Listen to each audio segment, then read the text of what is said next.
और आईएएस तबादला सूची को लेकर रेजिडेंट एडिटर लक्ष्मण राघव की रिपोर्ट। 2007 बैच की आईएएस आनंदी को फिर महत्वपूर्ण पोस्टिंग मिली है। भाजपा सरकार में सीएमओ में अस्थायी पोस्टिंग से शुरू हुआ था इनका सफर। उसके बाद खनन विभाग में मिली महत्वपूर्ण जिम्मेदारी ने और अब आईएएस के करियर में अहम माने जाने वाली एक पोस्ट की जिम्मेदारी जेडीसी बनाया गया है। आनंदी को सुनते हैं। एडमिनिस्ट्रेशन और पॉलिटिकल दोनों बॉसेस ही आखिर में सहमत थे।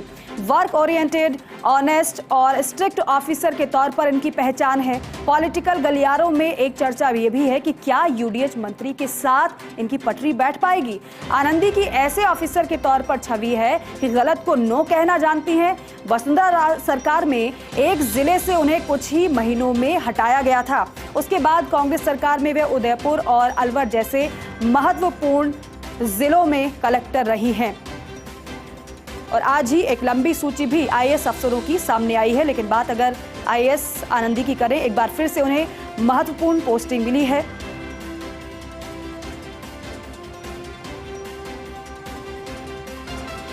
और रेजिडेंट एडिटर लक्ष्मण राघव हमारे साथ जुड़ रहे हैं। लक्ष्मण, पहले भी महत्वपूर्ण पोस्टिंग और एक बार फिर से आईएएस आनंदी को महत्वपूर्ण पोस्टिंग मिली है। किस तरीके से इस पर देखा जाए और कैसे जो पटरी की बात कही जा रही है यूडीएच मंत्री से, उस पर आप क्या कहना चाहेंगे?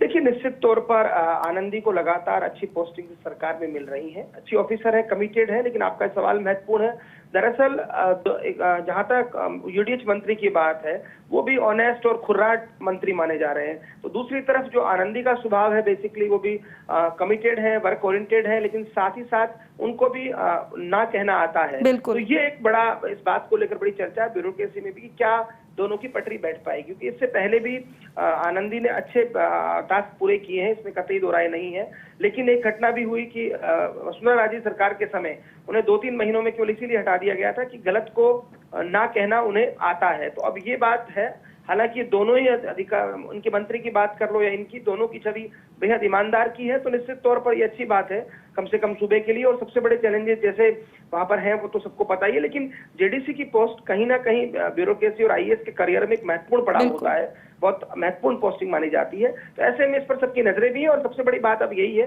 कि वर्क डिलीवरी किस तरह से वो कर पाएंगे, कितना कर पाएंगे। क्योंकि अभी तक का उनका अगर हम देखें तो बेहद प्रभावी रहा है, अच्छा रहा है। चाहे वो कांग्रेस की सरकार हो, उदयपुर कलेक्टर रही, अलवर कलेक्टर रही, फाइनेंस में रही, तो मतलब टैक्सेशन में रही। तो कहने का मतलब ये है, अच्छे उनको पोर्टफोलियो मिलते रहे हैं। जेडीसी जितना एक तरह से जितनी चमक है उतने चैलेंज भी है। तो अब यही है, चमक और चैलेंज को किस तरह से साथ पाएंगी ये वक्त बताएगा। बिल्कुल लक्ष्मण, और एक बार फिर से अहम पद अगर जेडीसी का उन्हें इस बार मिला है, क्योंकि पहले खान विभाग में थी, तो यही है ना कि पहले अच्छी कार्यशैली रही है और इसलिए इस बार भी महत्वपूर्ण विभाग दिया गया। लेकिन ऐसे में आप भी कह रहे हैं जिम्मेदारी बहुत बड़ी भी है और जिम्मेदारियों पर मेरे ख्याल से खरा उतरना उन्हें आता भी है।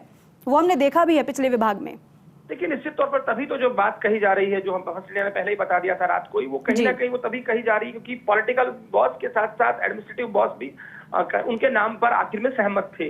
तो निश्चित तौर पर आप जो कह रही हैं कि जब आप व्यक्ति परफॉर्म करता है तो स्वाभाविक तौर पर उनको उसको इस तरह की जिम्मेदारियां मिलती है। तो आईएएस आनंदी के साथ भी यही है कि परफॉर्म वो करती रही है। तो यही उम्मीद लगाई जा रही है। लेकिन हाँ, इस बीच में ये बातें भी चर्चा में है, क्या यूडीएच मंत्री के साथ पटरी बैठ पाएगी, तो वो एक सवाल है। लेकिन दोनों अगर बेहतर सरकार के लिए काम करना है, दोनों को, मुझे लगता है दोनों की निजी एजेंडा नहीं है, तो स्वाभाविक तौर पर काम होंगे और आगे बढ़ेगी बात। बिल्कुल ठीक है लक्ष्मण, बातचीत के लिए बहुत शुक्रिया।